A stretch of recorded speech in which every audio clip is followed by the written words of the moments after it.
La tambouille de la sorcière Biquedouille. Dans sa chaumière, la vieille sorcière Biquedouille s'apprêtait à fêter son anniversaire. Elle postillonna sur sa 180e bougie et se lamenta. Misère, une année supplémentaire!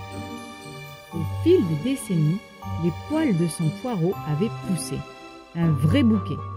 Sa longue tignasse était devenue toute jaunasse. Et son beau nez crochu ressemblait désormais à une patate crue.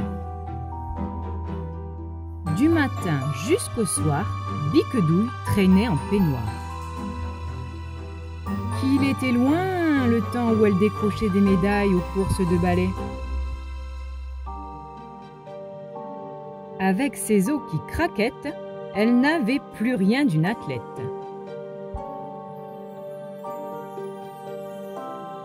Pour éviter de broyer du noir, elle feuilletait ses grimoires en soupirant.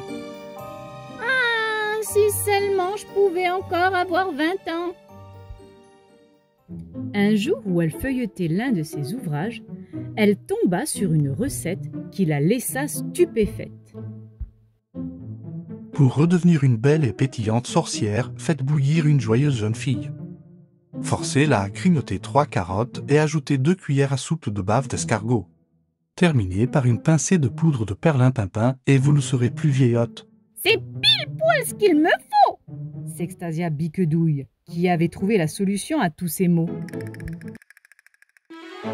Comme toute bonne sorcière, Biquedouille possédait son propre potager. Elle y cultivait des herbes aromatiques et des légumes pour ses potions. On trouvait par exemple de l'ail fantôme, des haricots de minuit ou encore des navets hantés. Cette fois-ci, la sorcière déterra 3 carottes et ramassa 6 escargots. Puis, elle prit un peu de poudre de perlimpinpin qu'elle entreposait dans la cabane au fond du jardin. Elle avait oublié un ingrédient. Oui, mais lequel? Nom d'une citrouille! S'écria-t-elle. Il me manque une joyeuse jeune fille! Le problème, c'est que les jeunes filles ne poussent pas dans les jardins. Alors, Biquedouille prit son grand livre de contes et passa en revue les candidates. Blanche-Neige? Ouf, trop pâle. La Belle au bois dormant? Ah non, elle ronfle énormément. Le Chaperon rouge. Mais oui, elle est fraîche comme la rosée du matin. Biquedouille n'avait pas à chercher bien loin.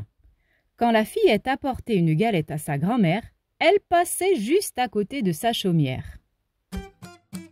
Postée derrière un arbre, la sorcière attendait son ingrédient principal. Soudain, elle entendit le Chaperon rouge chanter à tue-tête. Promenons-nous dans les bois pendant que le loup n'y est pas. La la la la la la la la la la. Que cette enfant était mignonnette dans son habit de fête. Toute coquette à cueillir des pâquerettes. Toute jeune avec sa galette. Allez hop, fini la chansonnette.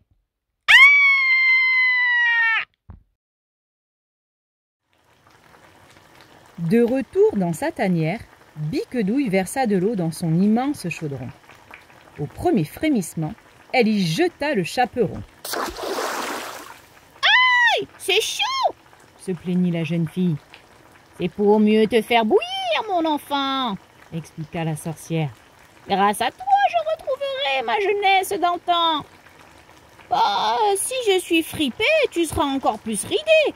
Cuis-moi à la vapeur et je garderai toute ma saveur. Biquedouille réfléchit un instant et cria. 1000 fois oui! Pas question d'avoir l'air d'une momie. Et d'un coup de baguette magique, elle fit apparaître un matelas pneumatique. La sorcière tendit au chaperon 3 carottes et ordonna. mange-les. Si je les croque, tes dents se transformeront en vieilles quenottes. Donne-moi des chamallows et tu auras un sourire de starlette. Biquedouille étudia la question et répondit. C'est d'accord. Je n'ai aucune envie d'avoir le râtelier gâté. En moins de temps qu'il n'en faut, surgit une montagne de guimauves colorées. Hurla Biquedouille qui glissa et tomba à la renverse. Ces satanés escargots sont sortis de leur seau.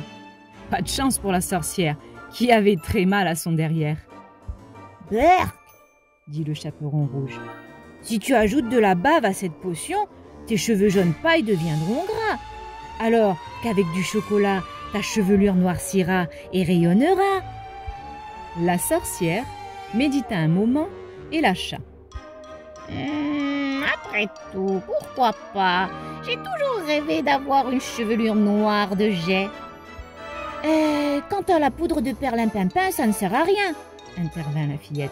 Mieux vaut compléter la recette avec des vermicelles pour que tu sois toute belle. La sorcière remplit la marmite de tablettes de chocolat avant de créer un arc-en-ciel de vermicelles. Et abracadabra! Le chaperon rouge lécha ses doigts pleins de chocolat et suggéra. Si tu ajoutes de la crème fouettée, ta peau sera douce comme la soie. Oh, tu crois? Demanda la sorcière, qui en avait plus qu'assez de sa peau desséchée. Et avec un soupçon de magie, elle déclencha une avalanche de chantilly.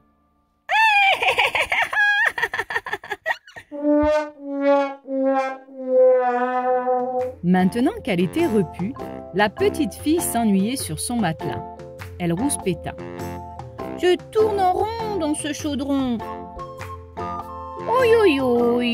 se dit Biquedouille. « Je peux dire adieu à ma potion si mon chaperon est ronchon. » La sorcière se creusa les méninges et proposa. « Oh, tu veux que je te lise une histoire ? » Bla bla bla bla bla bla bla bla bla. Le mage et la sorcière se marièrent et eurent beaucoup d'enfants. Conclut Biquedouille en refermant son grand livre de contes. Encore réclama le chaperon. Ah non, je te l'ai lu déjà 3 fois. Et puis toutes ces histoires ridicules me donnent des pustules. D'un ton encore plus agacé, la sorcière ajouta. De toute façon, tu as assez macéré.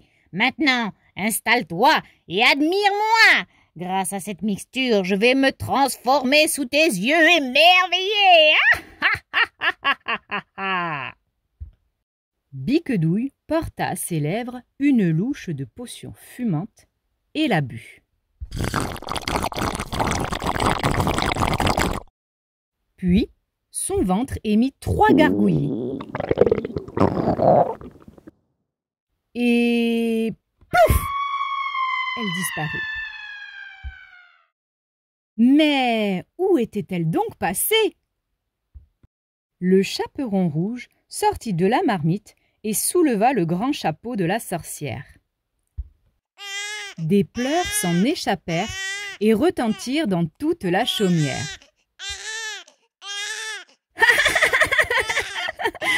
La petite fille se moqua. « Que tu as été nouille, Biquedouille !»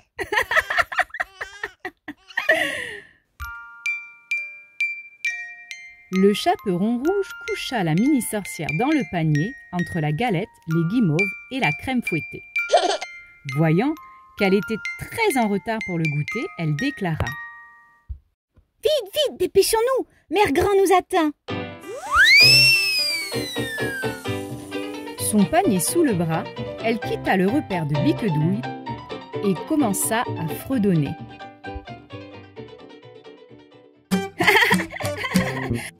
Promenons-nous dans les bois pendant que la sorcière n'est pas. La la la la la la.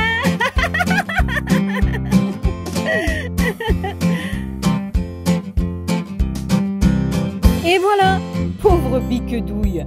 Ne savait-elle pas que la véritable beauté se trouve dans l'acceptation de soi et de nos expériences ? J'espère que cette aventure vous a plu et que cela vous incitera à apprécier chaque étape de votre vie. N'oubliez pas de vous abonner pour encore plus d'histoires. Merci et à bientôt!